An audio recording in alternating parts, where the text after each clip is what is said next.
Good morning, and welcome to Winnipeg. Now, everything is basically the way it was at the end of the last video. And since that time, I've had at least 2 comments that suggested that what I should do is split the bottom of the peg of this searchlight that you can't even see because it's so small, and then I could slide that little tab up in there. Now, do you remember, it must be at least a year ago, probably about 2 or 3 years ago, first time I sort of said something to the effect of that in some of these comments I'm getting from you guys, you're not really grasping how small some of this stuff is because we are looking at it so enlarged. Now, I think most of you guys understand that. I don't think I have a razor saw that is small enough to make a slot in the bottom of that peg that's in the bottom of this searchlight. But just for the fun of it, I'm going to set up a jig and see if we can move in and just see is it possible. It's a thought, you know. It is a thought.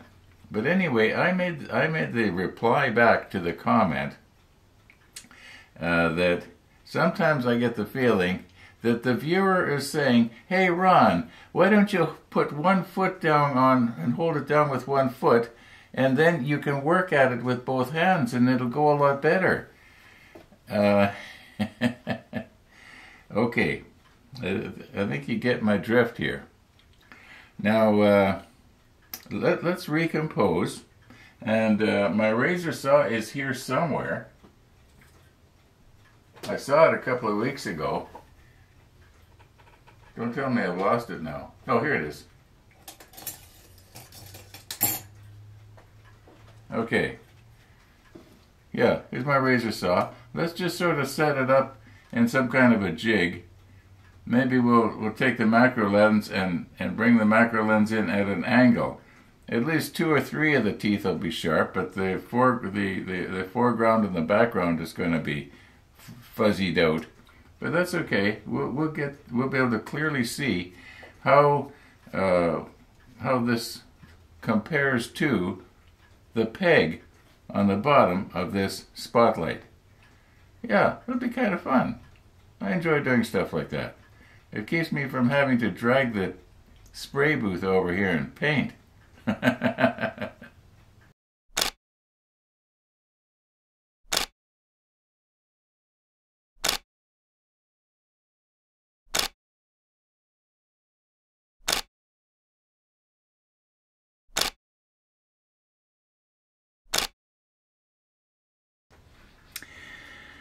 Okay, hopefully now I have remembered to insert the photos so that you know how I'm sort of laid out here. Now, what I'm going to try to do is I'm using the helping hands because there's no way that I can be steady enough to drop the part down on this blade in the right place. Whereas if I can move this around here a little bit, first maybe if I was to twist the blade sideways here, you'd be able to get a better perspective. Okay. All right. Now you can see right in the excuse me, right in the dead center. I'm watching the screen here. Right in the dead center of the screen, there's is where it should be as sharp as possible. But right now there's only 2 or 3 teeth that are in focus because the depth of field is terrible. I have the lens open as wide as it'll go. Right now the monitor's saying f4.5. Now what I'm going to do is I'm going to stop the lens down, and you're going to notice that the depth of field increases dramatically. So we are at a 100 ISO, but when I stop it down, the ISO is going to jump dramatically, but then so is the depth of field going to increase. You notice how it's getting sharper the foreground and background.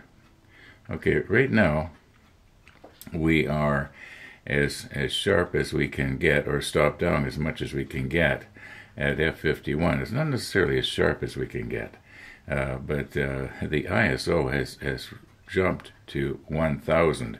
So I'm just going to back off here just a little bit here and see if we're going to go down to about F25. And now the plan is to watch the monitor, because even if I was to put my magnification hood on here, I'm not going to be able to see it as good as. Okay, I'm going to want to drop this down where it's in focus there, so that we can see. Now, I'm going to just have to come down a little, very, very carefully, very slowly here.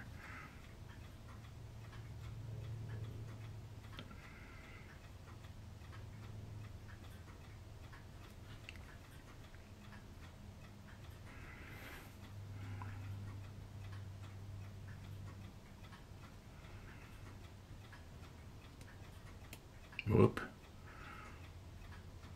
All right, I don't know if we're as sharp as we could get here. Maybe, I think I was too close to the camera there. That's a little better. Now, you can see that's about as good as I'm going to be able to get it. Okay, now move my hands away. Now, you can see if I was to try and cut that, actually, to be honest with you, I didn't realize that the razor saw was as narrow as it is. I'm going to, just for the fun of it, I'm going to measure the kerf of that saw, for that blade. Just for the fun of it, I want to know exactly what it is in thousandths of a millimeter, or thousandths of an inch. Okay, yeah, I possibly could, you know, I don't know. I don't think I want to try it. I think I'd probably end up making a mess of that peg, and then I'd have nothing to glue to. Well, I guess, oh, somebody suggested, I think it was Military Modeler Paul suggested that what I could do is flatten part of that, and then that flat tab would have more of an area. At least I think that's what he was thinking. It would have more of a larger area to glue to. Now, another thing I had thought, remember yesterday I did it on a glass slide. Now I'm wondering if I was to maybe somehow set everything up kind of like I got it right now, using sort of two helping hands going on, and not have it laying on anything, but having the two parts, you know, touching each other exactly where they're supposed to go, and then get the glue to wrap around it. I wouldn't have all that mess that I made by having it on a glass slide. I'm not making much sense, am I? Okay, I think I've sort of proved my point here, maybe. Well, not really. It's sort of a revelation to me, too. I didn't realize the razor saw was as narrow as it is, so yeah, maybe it could be done, but not by me.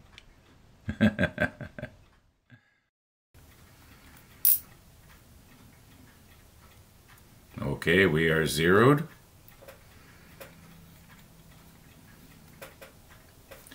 Now this is going to be kind of hard to hold square, so it may not be 100% accurate, but it'll be fairly accurate.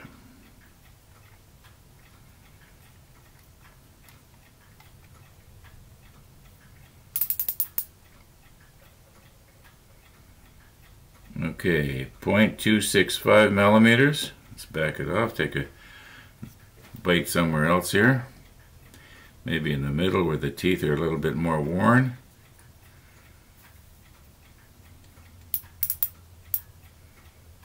.257. You know what? That works out to about 1/4 of a millimeter. Yeah, that's pretty narrow curve. Okay. Small things amuse small minds.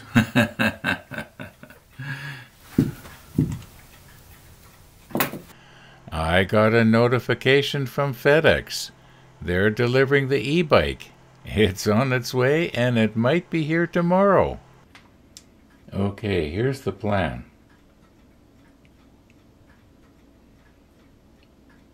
We've got our two little parts, right? And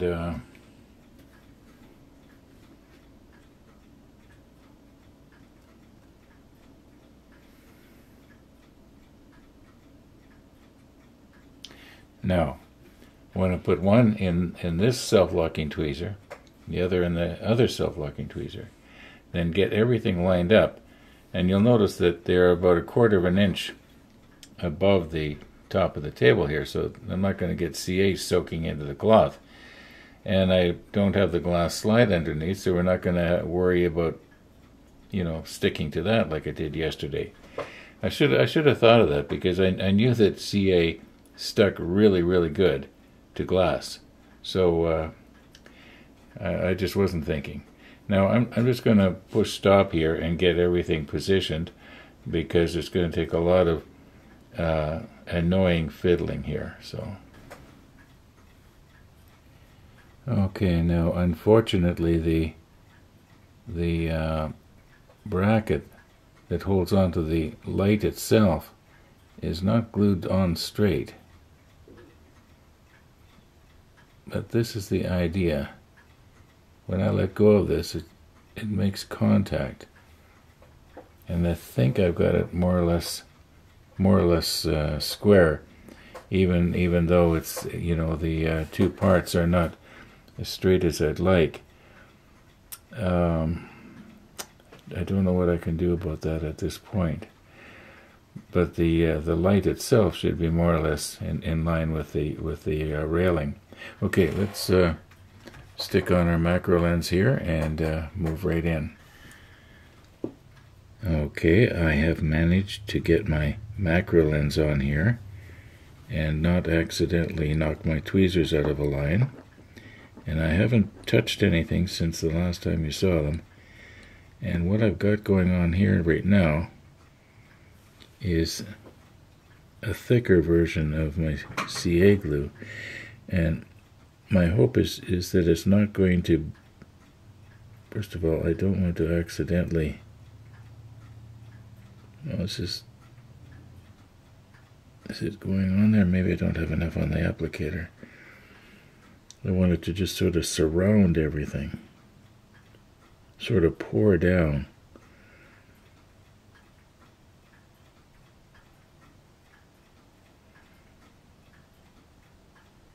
Are we getting it? I think so. I think we're getting it. Okay, this is the idea. Get it to surround that tab.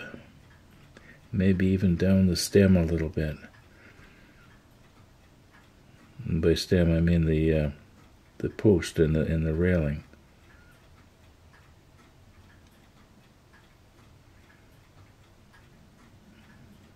Okay, let me check the monitor.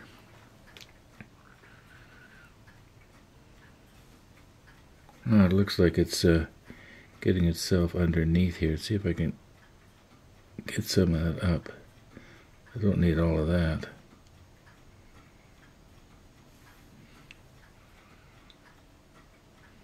Oh, you know what? I think if I could get it to cure like that, it'd be fairly strong. I don't think there's any use trying to put it any more on. Maybe if I come like this at it.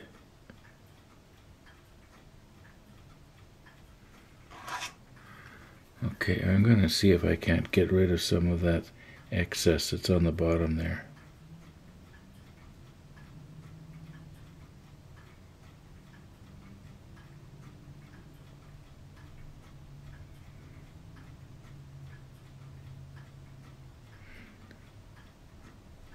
The curing properties of this CA thick or medium, whatever it is gives me a lot more working time.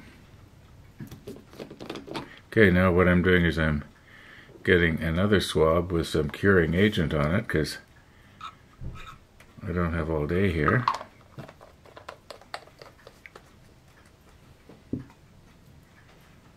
Okay, now we just want to just touch this. Let it sort of wick its way down the post. That probably will activate it. Oh, I hear Missy's out. She's probably looking for me. Just touch it just on the side here. Oh, I hope that didn't spoil things. Well, for sure it's going to activate now. Okay, let's give that a couple of minutes. Okay, I'm guessing about 5 minutes has passed here. And it looks like it's still wet, but I don't think so. I think that's hard. Let's just check it with the tip of the hobby knife here, very gently.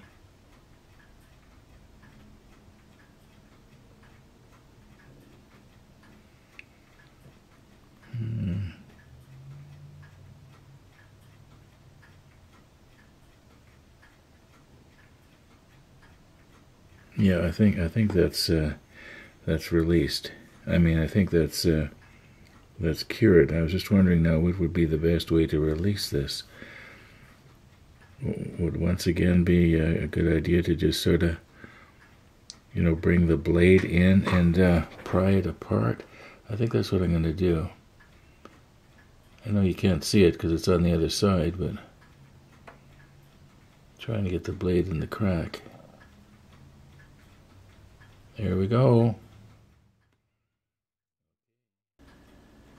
Now, doesn't that look a lot better than that mess we had going on there yesterday? I think it does.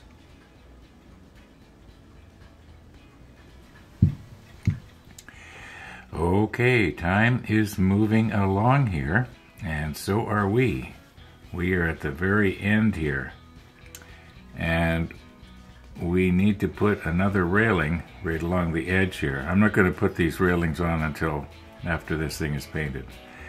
But we need piece, let me put this back carefully. Okay, G7.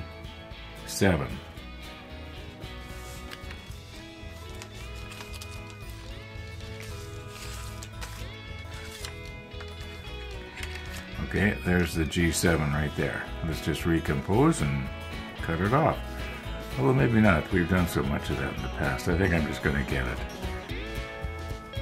Okay, I'm just sort of wondering here, should I be using Andy's photo etch bender for this, or just the Tamiya plier? Now, I'm not seeing any folding lines anywhere, so I guess we would just bend them here and here.